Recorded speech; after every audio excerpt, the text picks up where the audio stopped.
Saudara Polres Garut, Jawa Barat menyebut kasus insiden di pernikahan anak Gubernur Jawa Barat dan Kapolda Metro Jaya diambil alih Polda Jawa Barat. Sebelumnya 3 orang meninggal saat pesta pernikahan Maulana Akbar dan Wakil Bupati Garut Putri Karlina. Kasat Reskrim Polres Garut AKP Joko Prihatin mengatakan memeriksa 10 saksi mulai minggu kemarin. Dan kini kasus tragedi pesta nikah anak Deddy Mulyadi diambil alih oleh Polda Jawa Barat.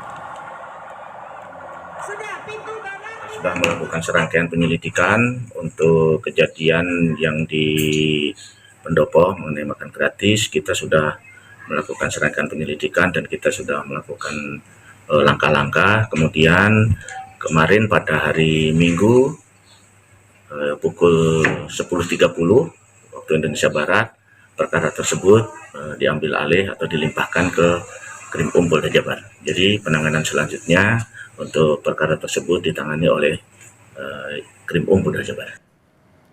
Saudara, selain 3 orang tewas, sejumlah orang terluka saat pesta rakyat pernikahan anak Gubernur Jawa Barat Deddy Mulyadi. Salah satu korban mengungkap ia dan anaknya sempat terinjak-injak saat kericuhan terjadi. Seorang korban selamat mengungkap ia dan sejumlah keluarganya rela datang jam 6 pagi demi bertemu dengan Gubernur Jawa Barat Deddy Mulyadi dan putrinya. Dan putranya maksud saya. Kericuhan terjadi saat warga saling dorong saat berada di dalam area pesta. Sementara 4 korban selamat masih dirawat di RSUD Dr. Slamet Garut, Jawa Barat.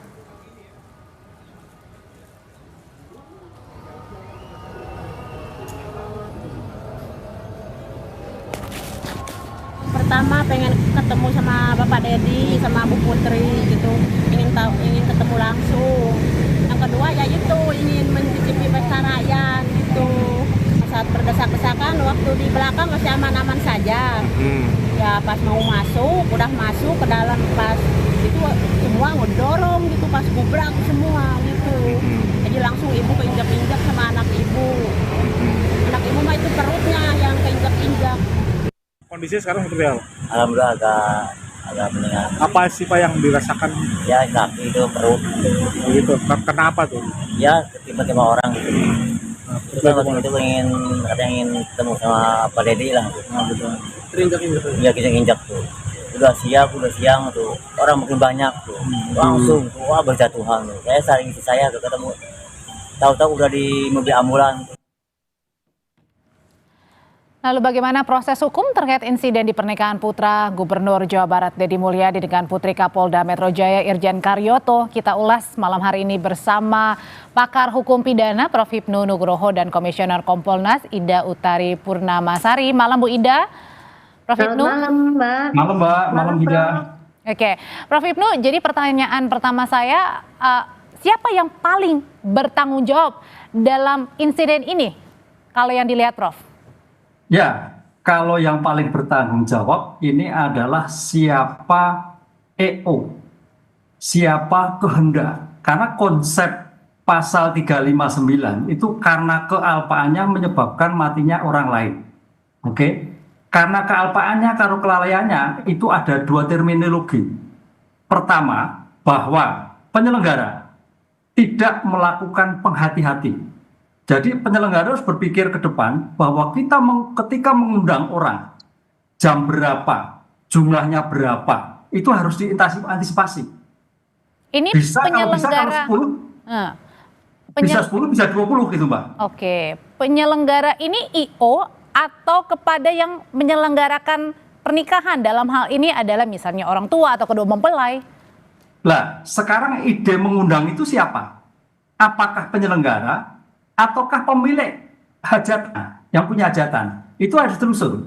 Karena dalam hal upaya suatu kegiatan, karena tadi saya katakan kekurang hati-hatian itu melihat pikiran ke depan dan kekurang suatu duga-duga. Jadi suatu tindakan itu harus jelas. Itu ini yang dilakukan. Oleh karena itu dalam hal yang dilakukan 359 itu kecerobohan. Suatu yang ceroboh mengundang. Dengan demikian, suatu rangkaian pertanggungjawaban tadi, kita harus lihat apakah ini EO-nya atau kehendak yang punya hajatan. Nah, kehendak yang punya hajatan itu harusnya kalau memang itu sebagai suatu bentuk menghudang, kalau kita lihat di daerah kita punya hajatan, itu biasanya ada permohonan pemberitahuan atau laporan lah kepada aparat penegak hukum setempat, apakah polsek, apakah polres dan sebagainya. Itu akan ditanyakan dalam acara apa, jam berapa, siapa yang diundang, dan bagaimana acara yang dilakukan. Itu jelas. Lah, dalam hal seperti ini kayaknya tidak ada antisipasi, tidak ada suatu kejelasan dalam tunggal itu. Oke, berarti kita yang pertama kita lihat dulu ya, apakah sudah ada kemudian tahu nggak nih ya, polisinya dalam hal ini ya berarti ya Prof ya? Ya, polisi setempat, polsek setempat, atau polres setempat. Oke, kita ke Bu Ida gitu. Kalau misalnya tadi pertanyaan Prof Ibnu, apakah polsek atau polisi setempat ini sudah mengetahui atau belum? Berdasarkan pengetahuan dari Kompolnas seperti apa, Bu Ida?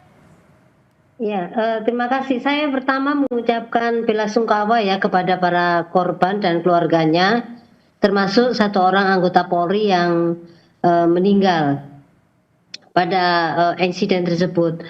Kompolnas sejak awal sudah memonitor kasus ini, termasuk menyampaikan kepada Pak Kapolda apa yang sudah langkah-langkah yang sudah dilakukan untuk memitigasi atau menyelesaikan permasalahan ini. Nah, setiap kegiatan yang dilakukan, kegiatan yang mengundang masyarakat itu memang dimintakan izin. Ada seperti yang disampaikan Prof. Ibnu itu dimintakan izin. Siapa yang memintakan adalah tentu saja yang pemangku hajat itu.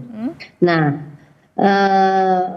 pada saat minta izin itu tentunya sudah disampaikan apa sih kegiatannya, kemudian berapa orang yang akan dihadirkan, antisipasinya apa dan sebagainya. Itu Mbak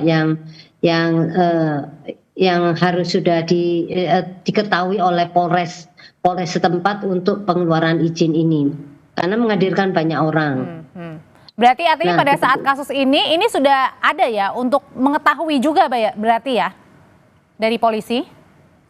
Ya, tentu saja Polri sudah mengetahui kalau nanti ada hajatan ini, makanya mereka ada hadir di tempat tersebut untuk melakukan langkah-langkah pengamanan yang akan dilakukan di sana.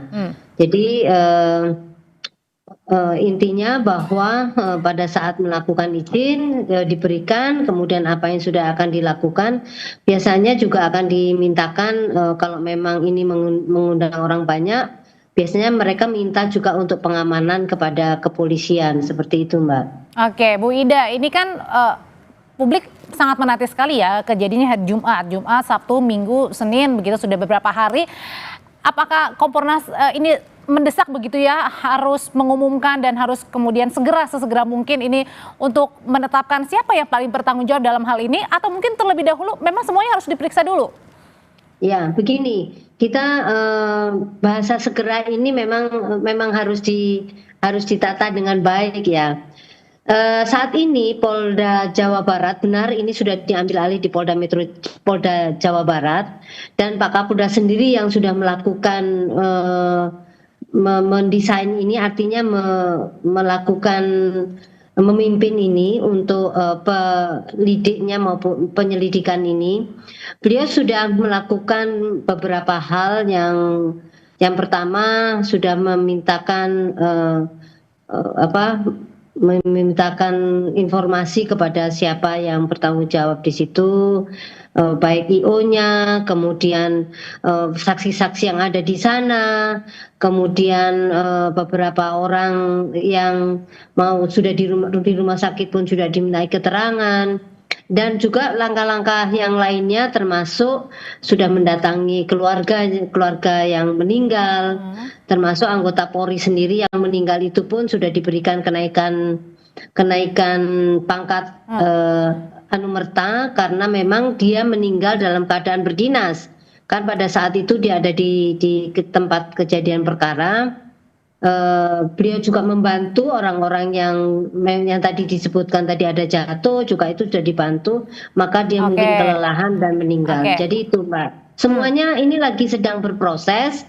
Kita tunggu bagaimana Pak Kapolda ini memimpin penyelidikan ini sampai nanti ditentukan siapa ditingkatkan untuk menjadi penyidikan Oke. siapa sebenarnya bertanggung jawab untuk kelalaian ini seperti yang disampaikan dengan Prof tadi. Oke, Prof Ibnu, kalau tadi Bu Ida mengatakan kan memang sudah ada santunan, kemudian sudah pergi untuk berbelasungkawa begitu ya dari pihak keluarga mempelai juga, lalu kemudian ada kenaikan pangkat untuk anggota Polri atau anggota polisi yang kemudian gugur pada saat kemarin mendamaikan untuk pada saat terjadi pesta rakyat itu ya, kemudian terjadi kericuhan. Nah, apakah pertanyaannya ini cukup, Prof Ibnu? Sebab kan dengan ada-adanya yang tadi, sebab juga kita tahu bahwa yang keluarga mempelai ini juga adalah seorang Gubernur Jawa Barat, kemudian juga Kapolda Metro Jaya begitu. Apakah ini keluarga masih bisa punya kekuatan untuk menuntut? Ya, ini pertanyaan bagus nih. Karena dalam suatu kealpaan yang menyebabkan matinya orang, itu adalah tindakan yang tidak menduga-duga dan tindakan yang tidak berhati-hati kan itu. Ada berbagai alternatif memang, Pak. Alternatif penyelesaian adalah satu, memang dilakukan suatu penuntutan. Siapa yang paling bertanggung jawab atas ricuhnya suatu tindakan tersebut. Yang kedua, alternatif lain yang sekarang berkembang. Apakah memang bisa dimungkinkan adanya suatu mediasi penal yang kemudian kita kenal restoratif justice. Nah, kuncinya kalau itu memang RJ, seandainya loh, yang kita bicara seandainya alternatif, tindakan-tindakan yang dilakukan tanda petik yang punya hajat sudah bagus, menyantuni, minta maaf dan sebagainya. Tapi pertanyaannya, apakah keluarga korban menerima atau tidak? Apakah keluarga korban mau mengamini atau tidak? Karena dalam kata kunci RJ sebagai bentuk nilainya itu ada perdamaian, solidaritas, aktivitas daripada pelaku, ya, responsibility aktif untuk melakukan tanggung jawab, itu juga bagian nilai dari seperti itu. Kalau seandainya, kita bicara seandainya, keluarga korban dari masyarakat itu menerima, keluarga korban dari polisi menerima, dimungkinkan loh, Mbak. Karena penyelesaian itu dimungkinkan sekali dalam hal seperti ini, kan gitu loh. Kuncinya adalah ketiga korban yang meninggal, yang bersangkutan, keluarganya menerima atau tidak, masyarakat juga menjadi damai atau tidak. Nah, kuncinya itu. Jadi penyelesaian itu tidak hanya pihak, tapi juga penyelesaian sosial, penghentian atas kepentingan sosial. Tapi Prof, kalau seperti ini, case-nya ini masuk dalam nantinya harus delik aduan atau? Oh, ini delik umum, Mbak. Oh, delik umum, oke. Delik umum diteruskan terus. Iya, tapi kalau restoratif justice tadi para korbannya terus nggak berlanjut? Ya, kalau seandainya, kita bicara seandainya kan, karena kayaknya dari keluarga yang punya hajat itu melakukan tindakan-tindakan aktif responsibility untuk melakukan suatu perdamaian, pemulihan hak korban dan sebagainya. Itu kuncinya di sana, menerima atau tidak. Masyarakat menerima tidak. Kalau itu memang menerima, clear kan, masyarakat bisa menerima, ya selesai. Tapi kalau tidak, ya jalan. Inilah alternatif Polda yang mesti harus dilakukan. Oke, dan ini kembali lagi begitu ya tadi ya, ada pilihan restoratif justice atau tetap maju terus karena ini ada korban yang meninggal dan terluka ya? Iya, baik. Ya, kuncinya 3 korban yang bersangkutan. Oke, baik kalau gitu. Terima kasih untuk pandangannya Prof Ibnu, Bu Ida, terima kasih. Selamat malam Bapak dan juga Ibu. Terima kasih, selamat malam. Ya. Tetap bersama kami di Sapa Indonesia Malam.